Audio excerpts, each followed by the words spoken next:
Hər birinizi xoş gördük əziz Qafqaz Türk Media izləyiciləri. Sizə bir kadr, bir hekayə verilişimizin növbəti buraxılışını təqdim edirik. Bu dəfə biz Bolnisi bələdiyyəsinin Sayaloğlu kəndindən olan aktiv gənclərimizdən biri hesab edilən Filiz Abdullayevanı yaxından tanıyacağıq. Salam Filiz xanım, sizi xoş gördük. Verilişimizdə iştirak etmək istədiyiniz üçün, dəvətimizi qəbul etdiyiniz üçün sizə təşəkkürümüzü bildiririk və əvvəlcə özünüzü təqdim etməyinizi istəyirəm. Mən də sizləri salamlayıram, izləyicilərinizi. Çox təşəkkür edirəm ki, məni layihənizə dəvət elədiniz. Mən Filiz Abdullayevam, Bolnisi rayonunda yaşayıram. Özüm Cavaxaşvili Universitetində hazırlıq tələbəsiyəm. Eyni zamanda kəndimizdə və müxtəlif kəndlərdə Araz Musayev ilə birlikdə müxtəlif işlər görür, gənclərin təhsil alması barəsində elmə, mədəniyyətə olan həvəslərinin inkişafı rolunda. Eyni zamanda Parlaq Gələcək Gənclər Mərkəzinin üzvüyəm, həm də Filara Təhsil və Mədəniyyət Mərkəzinin rəhbəriyəm Araz müəllimlə birlikdə. İkimiz müxtəlif işlər görürük və yaxud da qeyd etdiyim kimi, hazırda da bir 9 may ilə əlaqəli bilgi yarışı uşaqları bilgiləndirmək üçün təşkil etmişik. Ümid edirəm ki, işlərimizdə və istədiyimiz şeylərə nail olmaqda uğurlu olarıq. İnşallah, mən də sizə uğurlar arzulayıram. Həqiqətən çox gözəl işlər görürsünüz.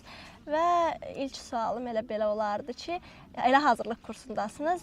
Peşə seçimi haqqında düşünübsünüzmü? Nə fikirləşirsiniz? Sizə uyğun peşə hansıdır və s. bunun kimi suallarım var. Peşə seçimi haqqında hələ ki düşünürəm.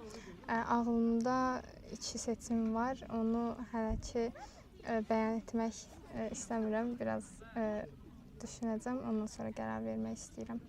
Və sizə görə peşə seçimi necə edilməlidir? Nə kimi tövsiyələriniz var gənclərə? Nəyə diqqət yetirməlidirlər? Məncə peşə seçimində başqalarının kənardan müdaxiləsi olmalı deyil. Sadəcə insan, yəni öz sevdiyi, həvəsi olduğu, yəni davam edə biləcəyi, belə deyim, həvəslə işləyə biləcəyi bir iş seçməlidir, peşə seçməlidir özü üçün. Mən də həvəslərimin biraz düşünürəm ki, hansı peşə mənə daha uyğun olar və axıra qədər həvəslə və maraqla onu işləyərəm. Ona görə səhv addım atmaq istəmirəm. Aydındır. Bu yolda da sizə yenidən uğurlar arzulayırıq. Və elə bu məqamda toxunmaq istədiyim məsələ odur ki, indi siz həm tələbəsiniz, həm də bu qədər belə aktivliklərlə məşğulsunuz. Yəni çətinlikləri nədir? Sizi yorurmu? Necə eyni anda idarə edə bilirsiniz bunları? Belə deyək, doğrudur, kənardan baxılanda belə işlər həm oxumaq, təhsil almaq. Qeyd edeyim ki, mən özüm hazırda universitetə uşaqlar hazırlayıram riyaziyyat fənni üzrə. Yəni hamısı belə kənardan baxanda mənə suallar gəlir, çox ki, yorulmursan, necə çatdırırsan. Yəni belə deyim, insan bir şeyə həvəsi, sevgisi içində varsa, o iş onu yormur.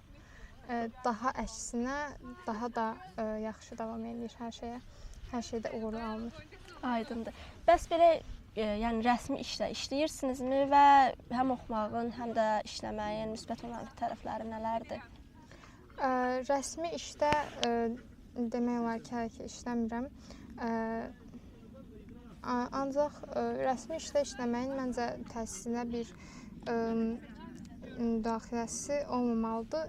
Hansı işlərdən söhbət gedir? Yəni insanı irəlilədən işlərdən. Misal üçün, yəni o iş bizə nələrsə qatırsa, təhsillə, mədəniyyətimizlə bağlı bir şeylər qatırsa, onun təhsilimizə bir müdaxiləsi olacağını düşünmürəm.